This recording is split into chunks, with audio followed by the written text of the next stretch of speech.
What would you say are maybe some of the more common challenges that some of these law enforcement leaders face when they're resolving conflict within their teams? Man, where do you begin? Conflict conflict within law enforcement is not an anomaly.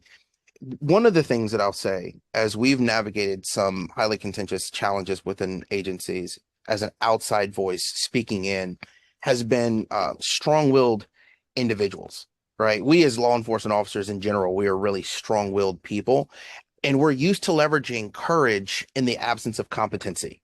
So there might be areas that we're not really that smart in. We're not experts in a lot of things. We're generalists across the board a lot of times.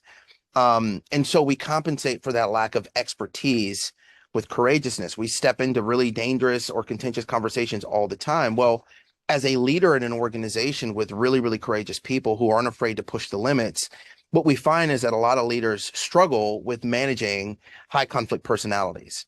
And people also in law enforcement are our appetite for challenge is a little bit elevated. Our sense of conflict is a little distorted compared to the average person. And so the way we diplomatically approach challenges and the way we talk about issues is very different in law enforcement. And so we find that in law enforcement, we're really good at expressing emotions, but we're not really good at explaining them. And so we tend to act out our frustrations more so than talking them out effectively. So that's a component of it that a lot of leaders struggle with is high conflict personalities. You want that on the road, you just don't want it in the field training space. You don't want it in the leadership space. You don't want it in the precinct, And so kind of cutting that off has been challenging. One of the other things though is that a lot of officers are a little one-dimensional. And I noticed this early on in my career. There are a lot of police officers who feel that higher education is not necessary. Right? You don't need to have a college degree to be an effective police officer, right? Hmm. And I agree. You don't need it because most of what you learn happens on the job. But here's the problem. That officer who doesn't come in with an expanded worldview is really one-dimensional. Every problem's a nail, and they're always the hammer.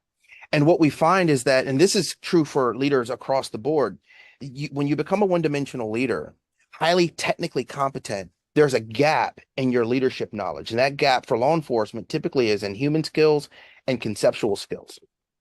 So there's a leadership theory called the skills approach to leadership, and it breaks us down on these three dimensions: your technical competencies, human competencies, and your conceptual competencies. How will you work with things? How will you work with people? And how will you work with ideas? Well, as police officers, we work with things really well. Our car is a tool, our radios are tools, our gun belt is full of tools. So we're technically proficient, but we're not that great with people. We're not that great with ideas. And so we tend to solve the same problem the same way, and then new problems we'll solve one way as well.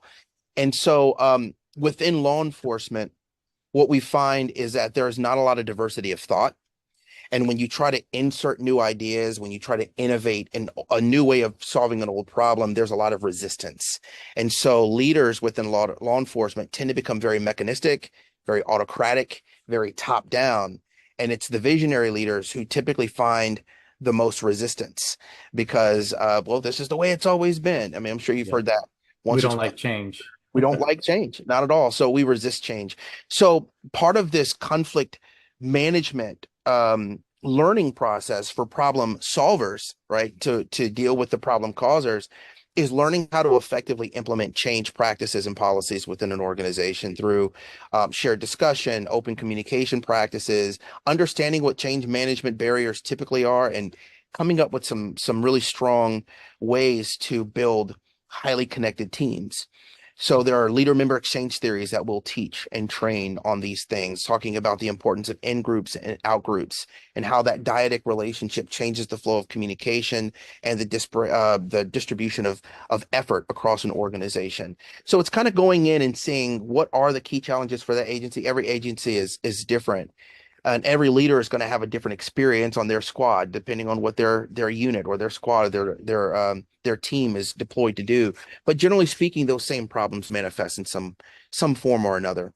And so those are some of the common issues: strong-willed personalities, resistance to change, um, one-dimensional law enforcement leaders and team members who are good at doing one thing but not so great at doing the other things.